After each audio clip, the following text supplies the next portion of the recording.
Yo, yo, yo, yo, yo, what is going on, COD Familia? It is your boy BN, aka Mr. Kingdom Builder, and in today's video, we are going to be breaking down and giving you our honest review, as always, for the most recent update. So we're going to be taking a look at patch 1.0.27, aka titled Calling of Courage. As always, if you enjoy the content, make sure you throw us some, because it helps out a lot. So here we go, diving all in, and I will have timestamps as usual, right, for each of the sections that we cover. So the patch is coming on the 10th of July. Let's go ahead and get in. So we have number 1 season of Strife, Calling of Courage is coming. Would have been funny if it says is calling, but it didn't. Okay, let's get into number 1. Season features a new map based on Hollandale's geography and centered around the Stone of Peace as the site of a legendary struggle. So it says Hollandale's geography. Hollandale refers to Tamaris, so I'm wondering if this is going to be that Tamaris Season 2 map that they kind of already touted in one of the recent migration updates or announcements, where I think they were going over minimums or thresholds or something to that effect, and it was like Season 1 is 3 mil, the next season was 5, the next one was 10, the next one was 15, something like that. And you may remember that they said T1/T2. So I wonder if this is going to be ST2 or Tamaris Season 2 map. We'll see.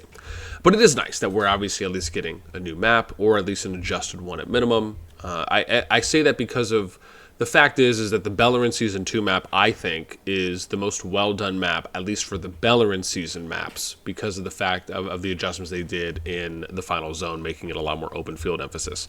Number 2. All new mastery skills. Mastery skills allow your heroes to learn other heroes' skills to replace their own, combining their abilities to turn the tide of battle. Wow, this is actually pretty massive, if I'm reading this correctly. So you get to learn other heroes' skills that they have 1 through 4, and then replace your... Oh, wow, all new mastery skills allow your heroes to learn other heroes' skills to replace their own. Wow. So now you're going to be able to combine skills. This is very Infinity Kingdom-esque. For those of you that have played IK, you can... From what I recall, you can do this where you can adjust and kind of combine certain skills in areas that you're choosing to put on. Or maybe it was equipment or something to that effect. But this very much kind of reminds me, a little reminiscing here of IK. So if this is right, that would be pretty interesting, where you could see, like some welder skills on a Nico, right? In a very simple, basic example. I wonder if that's what that means. If so, that could be pretty game-changing, and that could really, I think, spice up the entire landscape by being able to switch up certain skills. Now, I wonder if they will maybe have specific skills where maybe it's like the universals or the flex skills you can use. But because I think IK had that, where it's like you had specific skills that you could only use on certain heroes, and then you had like flex skills that you could use kind of across the board to everyone. Anyways, again, if I'm reading that right, that is a massive change. The new season building. Alliance Siege Bastion. Unless this is like mastery skills, unless that's going to be the season talents, but I imagine they would probably have referred to it as that. New season building. Alliance Siege Bastion. Alliance Siege Bastion can attack other Alliance buildings and can be garrisoned by deploying legions. They can expand your Alliance's territory while also serving as a strong defensive front line. Huh. New season building. Alliance Siege Bastions can attack other Alliance buildings. So is this basically going to be like a trebuchet? Is that what this is? Is like a movable trebuchet? Or some kind of... it's like a movable keep that will allow for you to attack? Or a movable turret? Is that kind of what we're talking about here? That is... I mean, I guess, right? I wonder if the idea of this is to basically break choke points.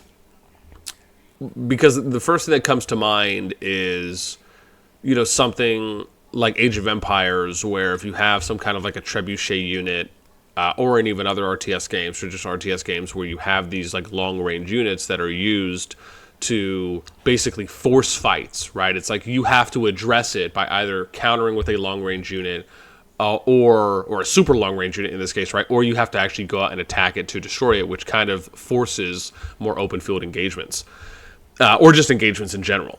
So I guess my initial thought is I'm curious on it, again, if I'm understanding it correctly. Number 4, brand new season policies allowing you to formulate your own unique strategy. Okay, and this is where I think we also heard that they're going to be removing long-range warfare in this upcoming season. So that could be something. Number 2, Brink of War is here. Where my daughter went. As a new season begins, who will emerge supreme? Let's go. The event Brink of War, because 3 phases: keeping the peace, gathering forces, Legion training, and prepare. Oh wow! So is this their take on EOTC, Eve of the Crusade from Rise of Kingdoms? Each phase will grant both personal points and realm points for certain actions. Realms about to enter the new season. Take part in the Brink War event. Glory to your realm as well. I see. And prepare for the new season. Okay. So let's go through this. Realms about to enter the new season together will contend for dominance and for their place in the rankings. Personal points determine. So this sounds like EOTC. Determine, and I'll explain what that is in a minute. Determine personal rankings, while realm points determine realm rankings. Personal rankings determine player rewards. Realm rankings determine the buffs that a realm will receive throughout the season. Yeah, this is when the Brink of War event ends. The new season will begin. Players from different realms will be able to relocate to the new season map. So. Eve of the Crusade is an event in Rise of Kingdoms where it's basically pre-KVK. It's a pre-KVK event. So you will have certain tasks and phases similar to Strongest Lord event or MGE is Mightiest Governor in RoK, SLE is in CoD, where you will do things such as attacking Darklings for PvE, Legion training, troop training, resource donation, right? And every player in the kingdom will do this, and then, or up to everyone in the kingdom will do this, and it all goes towards not only your individual ranking, but your kingdom or realm ranking. And then, depending on where each kingdom places in the rankings, like they've said, you will get certain buffs. So, for example, I think like at one point the strongest buff, maybe this has changed, but at one point the buff you'd get for first place is like 3% attack, right? So everyone in the kingdom will get additional 3% attack going in for that entire season. And then other things, like if you got lower in the rankings, it might be like a troop training speed up or something. So this is, again, I am somewhat of a fan of EOTC because I just think it allows for the kingdom during its home kingdom phase to do something after they've kind of healed. And I think that because of how quickly you're able to heal compared to something like Rise of Kingdoms in Call of Dragons, this is kind of like a nice thing where it's like you get to heal, you do your restructuring, your reorganization, your auditing. You kind of reset things up. You get into your prep right after you finish a KVK season. You spend a week or so doing that, and then you go into EOTC. This is something, or in this case, Brink of War, right? BOW. And so I am somewhat in favor of this. I think more so than I'm like, let me be on the fence about it, because I just think that it does increase overall engagement prior to a KVK, and it also gives you something to prep for. It gives you something to kind of bring the community and the kingdom together, because everyone gets to participate and contribute towards this big kingdom goal. And I think overall that's a W. I think that's a win. But we'll see how it plays out as always. Number 3, new Behemoth, Miasma Giant. I love how they say new Behemoth, but it's basically just a variation of a current Behemoth. Just a side point, or main point. After spending years of living in a poisonous, murky swamp, some giants began to adapt to their surroundings. Not all giant life forms are able to survive the effects of such corrosive poisons. The existence of the Miasma Giant, or Miasma, I'm sure someone's going to correct me on how I enunciated that, is in a sense of miracle, prepare to join. Okay, so just a new, just a giant variation. Number 4, Tomes of Wisdom event series. The Library of College of Tyre is filled with ancient arcane tomes, waiting signed in for 7 days to obtain exclusive avatar frames and nameplates. Bookworm Bonanza. Pore over arcane tomes to collect bookmarks and commentaries and exchange them for amazing rewards. Festival of Fortitude. Log in for 7 days to get rewards. Okay, so this is like a seasonal event. Summer Smash. Defeat Darklings and retrieve stolen goods. Veil Society Quiz. Pour knowledge and rewards. Automation Raid. Team up with take on powerful automatons. For event times, check event calendar. Nice. Number 5, a smoother route to prosperity. This is pretty long. If you look at number 5, we're not even halfway through. 2 new legendary heroes. Added the legendary hero Urog, Cavalry PvP skills, available from Lucky Spin and Wheel of Destiny. Of course it is. Listen, you guys know how I feel about heroes, right?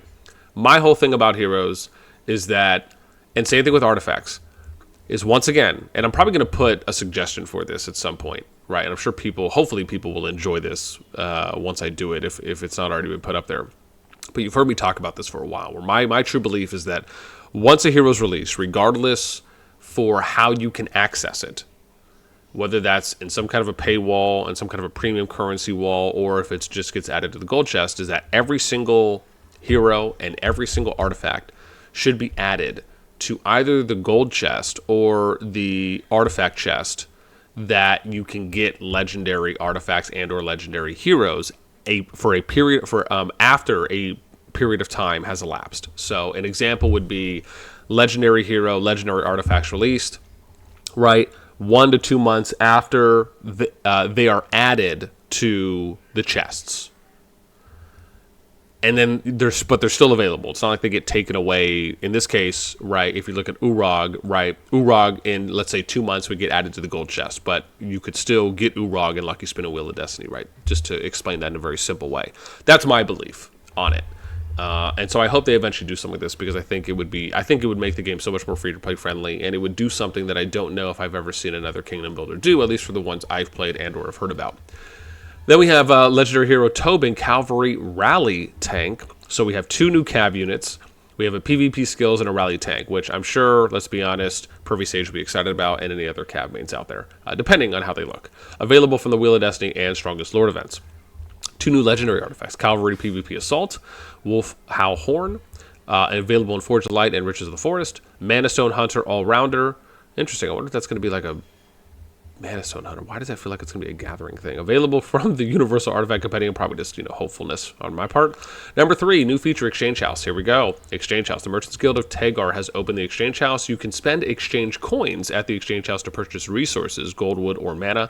Selling resources will earn you an equivalent amount of gems. You can always rely on the Merchants Guild for trustworthy speed, whether you're high rolling. Okay, lovely. So basically, they just confirm what they did in that dev Q&A, which is that you're going to be able to sell RSS and get gems. But I'm sure there will be a limit as usual. Alliance Market replaced and upgraded. Alliance Market is now the Bazaar. It retains all of its original features, but you can also use it to trade resources at the Exchange House. Weekly transport limits and loot limits have been merged. The combined weekly transport loot limit can be increased to a maximum of 2 billion at Bazaar level 25. Interesting. I wonder if... oh wow, it's weekly. So I believe before it was like 250 million, right? Was the weekly limit that you could transport, that you could RSS transfer. Wow, but they're combining this now to be 2 billion. Oh my gosh, wow. I don't know if this is me. Some of you will have to let me know, but part of me feels like this is an RSS seller's wet dream. And I mean that non-platonically. So, I mean, again, that's just how it looks. We'll see. War Pet system upgrades changed the names. Now, this is my thing about transferring resources. My whole thing about being able to transfer resources, I very much believe that you just need to be like a high city hall level. Personally, I would rather just say you need to be level 25 in order to transfer any resources. Like, you just need to be city hall 25. Like, let's just put a hard cap on it. Because I think that's one way that you limit RSS selling in the game, and it's one of the best ways to do it, really. Because most likely you're not going to have RSS sellers that are going to grind to level 25 if you're talking about the majority of them. I think this becomes a very minor thing, and it's also something that you get to reward people to transfer RSS once they have reached a certain plateau. Now, maybe you could argue level 24, because that's obviously a little bit easier to reach for some than 25, but I would technically still be okay with saying, hey, let's put this at level 25, and then, because I just think that is like the best way to do it, and I just think it's a nice factor when you think about the entire game landscape for how it will also reward people, right, once they hit that, to have this feature unlocked. That's my view. Would love to hear from you. War Pet system upgrades. Change the names of certain War Pet skills to clarify the connections between enhanced skills. Increase the number of sources for certain War Pet skill cards when refreshing talent skill cards at the Merit Store, Crystal Store, and Exchange House. More types of skill cards will appear. Okay. Nice quality of life.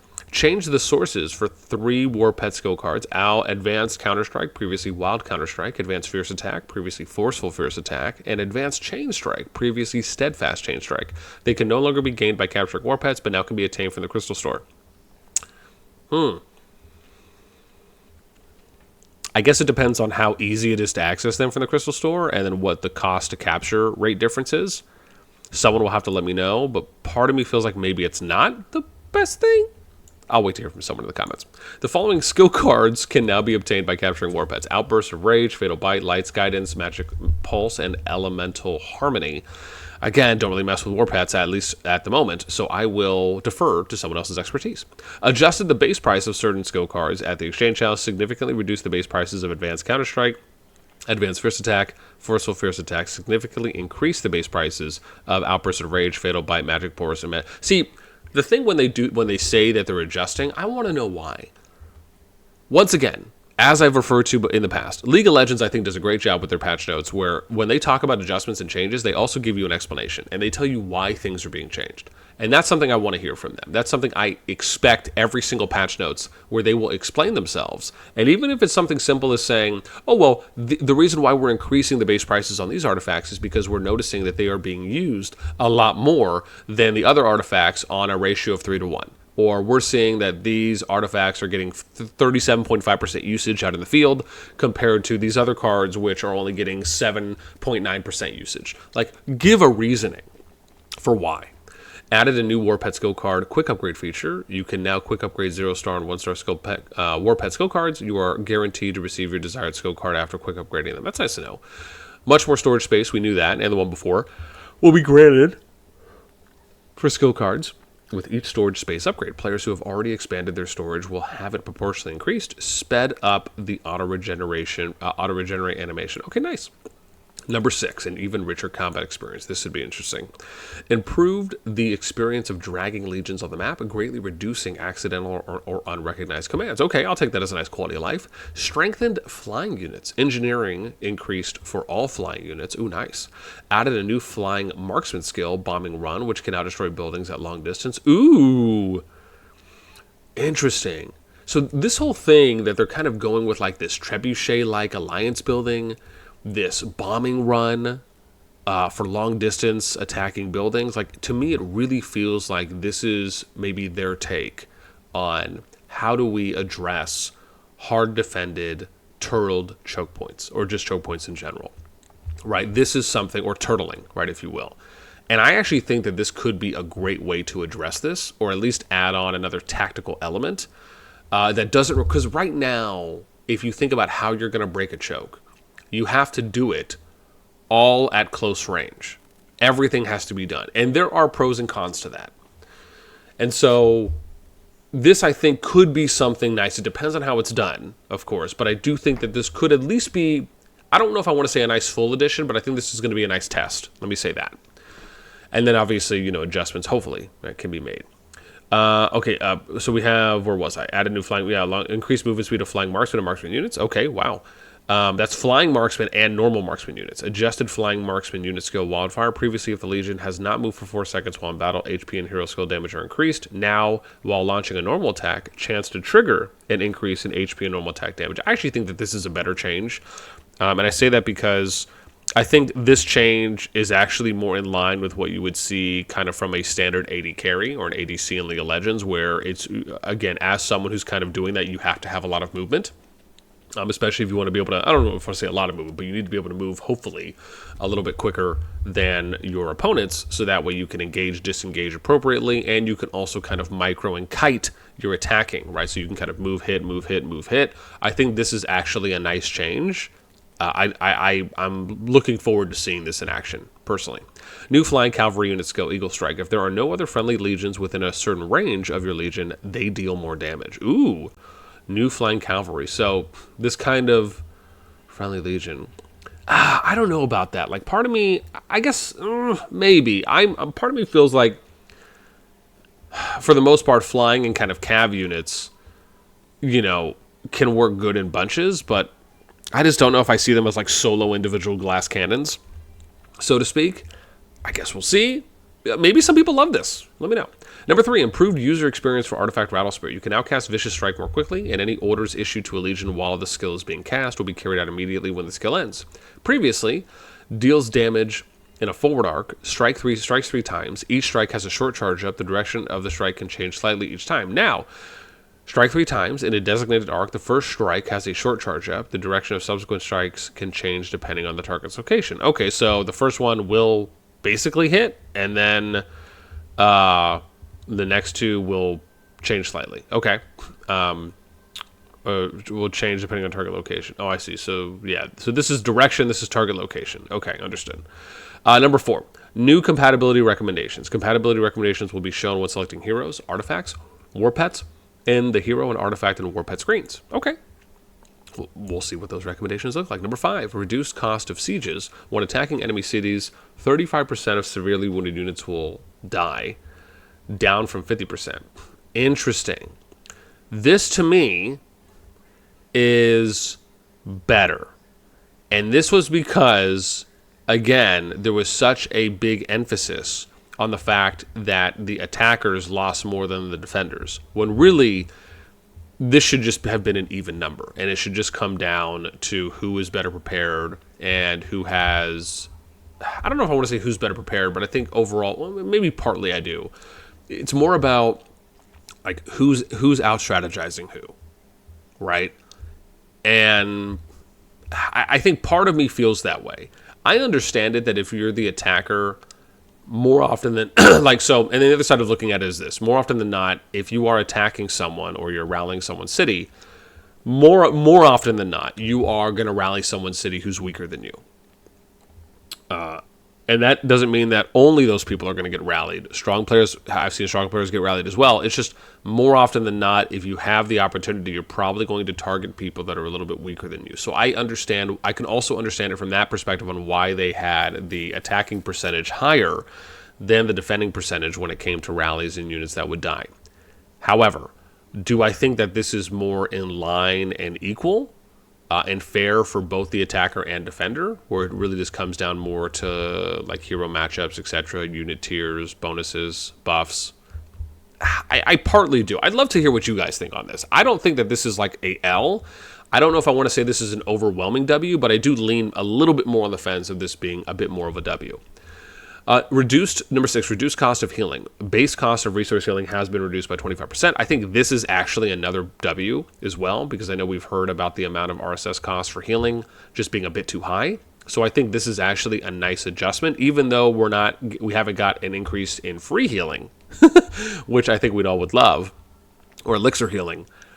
This is, again, right, a small win. Or maybe it's a bigger win to some, but I do think it is generally a win. Improved healing, you can now filter for unit type when healing. I think that's a W. They've already alluded to that too as well in a recent dev feedback round. Number 8, fixed an issue with the description of Indus' skill Oak and Order. The skill's effect and strength is unaffected. Greatly increased daily resource healing at the hospital. Okay. And then we have, increased daily, so maybe that's a W. Increased daily resource healing limit to 6 million. Ooh, wow, that's a lot. Is that almost double what it was, double or triple? I have to look, because now I'm forgetting exactly what the numbers are, but that seems like a healthy increase. Number 7, improved alliance system. An improved alliance log display. Alliance skills will be recorded in the alliance log when used. Ooh, that's nice. When officers remove roads or lair portals, it will be recorded. That's nice. When coordinates are displayed, their corresponding server will also be shown. Ooh, okay, I like that. Removed cooldown for territorial relocation. After players complete the Augerstone stage unscarred in their home realm, the cooldown on territorial relocation will be removed. In future seasons, there will be no cooldown. Interesting. So they're actually going to remove territorial relocation cooldowns going forward. I think I'm a bit iffy on this. On one hand, I like the idea of just more fluid movement. On the other hand, I think that there are some tactical and strategic choices that also will now not be available, because you won't be able to kind of like look at players, strong players on one side of the map and then immediately go TP somewhere else and know they're on cooldown, and then kind of punishing them to an extent. But at the same time, the map would have to favor having multiple attack points and routes to engage from, to where you could really maximize something like that. So I'm iffy on this. I don't necessarily have a problem per se with TP cooldowns being in place, because I can understand it from a strategic and tactical point on why they exist. But at the same time, right, if you want more PvP engagement, right, and people to kind of get to fights faster without having to wait, there also could be the case of people that are TPing, and then maybe there's no action going on one side, but they have troops and they want to fight, but they just can't get over to the action because they have to wait on TP cooldown. So I can understand it from that as well, just to kind of think about 2 points from both sides.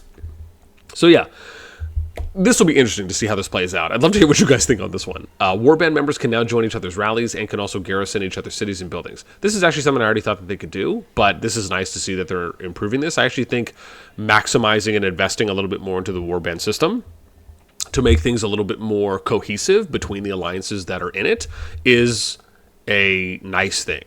And a good play. So hopefully they'll do more of it. Alliance marker and warband marker limit increased to 20. I think that's nice quality of life.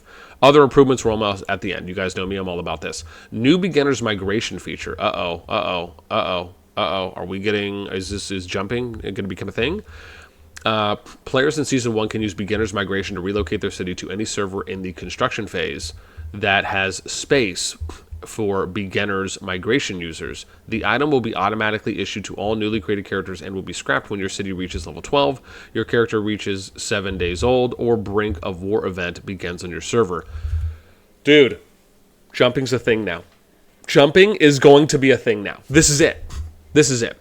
Jumping was never a thing, and now they've added jumping in. And I wonder if they're doing it because the jumping community is incredibly massive in Rise of Kingdoms, and jumping is incredibly prevalent in Rise of Kingdoms as well. And typically players will spend money on new accounts to level them up. However, the difference here is that in Rise of Kingdoms, you can only go to level 7. Right now in CoD, you can go to level 12, right? Because it'll be scrapped once you reach 11. You can go up to level 11. So they're going to allow for you to go 4 levels higher and basically be that much more prepared before you go. So you'll be able to go in, probably get a bunch of things from a new character, right, for 6 days. So you basically have 6 days or up to 7 days, but we'll say 6 days plus or minus. You'll be able to get to level 11, grab as many resources as you can from the map, and level up things, and then go ahead and migrate to a brand new kingdom, move to a brand new kingdom. So interesting, but jumping has officially become a thing. We'll probably do a separate video on this as well. That's wild. You guys know me, right? I enjoyed the fact that there was really no jumping, like no traditional jumping, like we've seen from RoK and other games, and Infinity Kingdom, etc. But it is something new and different, right? Again, I was just always 50-50. I just liked the fact that CoD was a bit different in that regard. But yeah, man, expect the jumper boom to happen. This is the age of jumper boom. Number 2, Dragon Trail is now, this is why I love the other improvements. It's always like one of the most, it's probably the one category of patch notes that I love reading the most. Dragon Trail is now Behemoth Trails, and Dragon Trail Race is now Behemoth Trails Race. Defeating Behemoth stages and Behemoth Trials will also gain you the Behemoth's Blessing buff. Players who have already completed the corresponding stages will also receive the buff. Okay. Number 3, added a new Auto Explore, Auto Gather features. Auto Explore will be automatically unlocked when your Scout Camp Ranger Retreat Centaur Sentry Post reaches level 7, and Auto Gather at level 8. Exploring the map is easier than ever. So this is interesting because this also goes in hand with the new jumper feature, where you can get to level 11. So now you can get to level 7 and 8. Interesting. Increased number 4, increased quantity limits for promoting legions. The quantity limit for promoting legions is now 10 times the quantity limit for training troops. Huh. Oh, for promoting. Okay, not training. Got it. So basically, if you take a T2 and you want to promote it to T3, so you'll be able to promote faster. I actually am okay with this, especially for players that are getting... Like, if they're just training a bunch of T4, they finally unlock T5, they'll be able to get there a lot faster. Man, I bet you some of the big free-to-play guys would have loved to have this once they unlock T5, or even really just kind of anyone else. Added War Pet and Artifact share buttons. You can now share your artifacts and war pets in chat window. Okay, change length limits for nicknames. Name length limits are no longer based on character quantity, but on defined width limits. Oh, okay, so people can't have incredibly long names?